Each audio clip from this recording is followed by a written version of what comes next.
Hi, Todd here at Drumeo. I want to share an experience that helped me unlock the mysteries of ghost notes. When I was a kid, literally a kid, 8, 9, 10 years old, and I'd be listening to Lenny White with Return to Forever or Billy Cobham.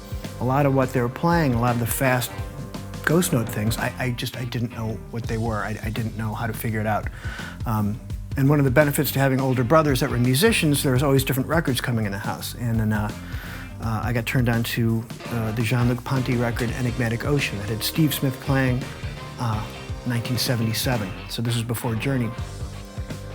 And there was something about his playing that just spoke to me. It was like the sun poking through the clouds. I could understand things. I could hear the stickings. I could hear the different articulations. Even though it was very challenging drumming.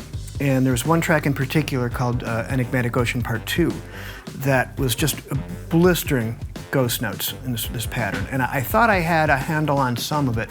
And when I was 12 years old, I wrote Steve Smith a letter through Modern Drummer magazine. And Steve wrote me back a 6.5 handwritten page, including this transcription of a couple different grooves from Enigmatic Ocean. So when I could see it and then hear it, that sort of unlocked the whole mystery of ghost notes, of where I could place the softer notes in between accents.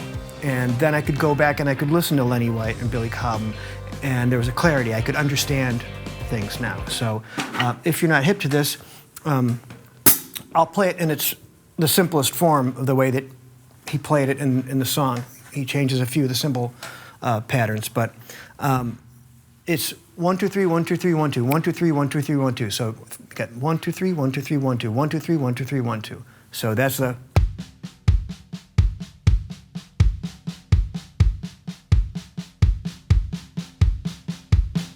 Okay, so that's the basic pattern that's happening between the left hand and the bass drum.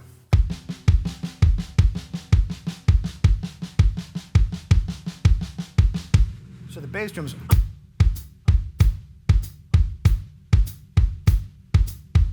Which is like a Brazilian biorhythm. Okay.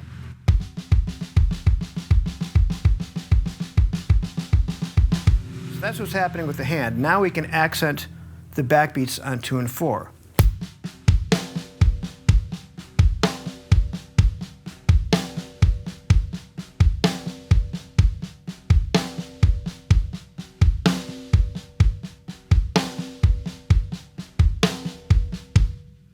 There's a ghost note right after the backbeat, so I'm really concentrating on nailing the backbeat, gaga, gaga, and getting that dynamic relationship where those two notes are apart. My snare drum is up, so I'm getting a nice karate chop. I can just line drive, boom, right into the backbeat, rim shot, and then tap. So now if we play the right hand with the right foot,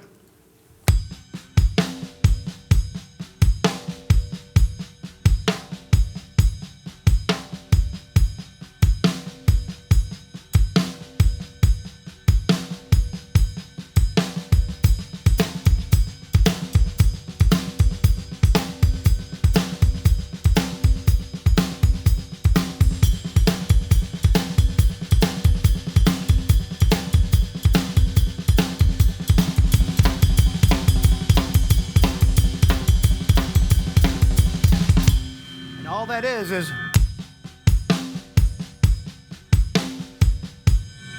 Steve also would just accent just beat 4 and leave 2 alone, so that would be this. 1, 2, 3, 4.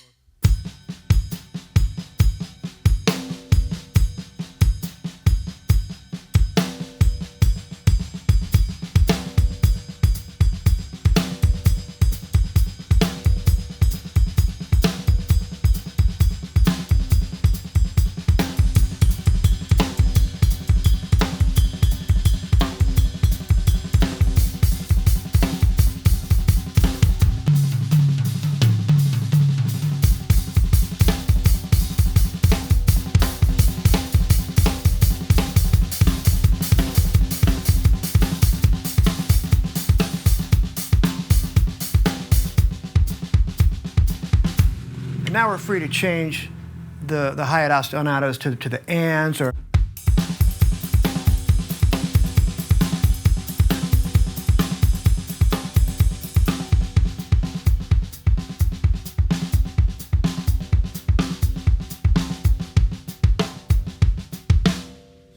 I was able to understand all these other drummers, or just play.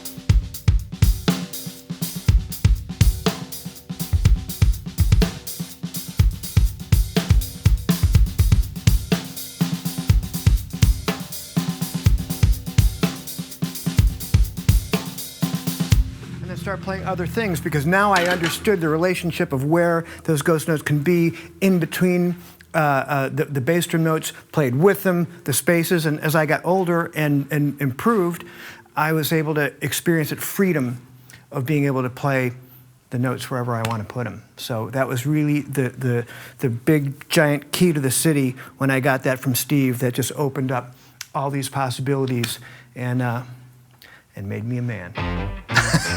Well, thank you for watching. Steve was kind enough to pass this information on to me back in 1981, so I'm happy to pass this on to you. Thanks for watching, and we'll see you soon.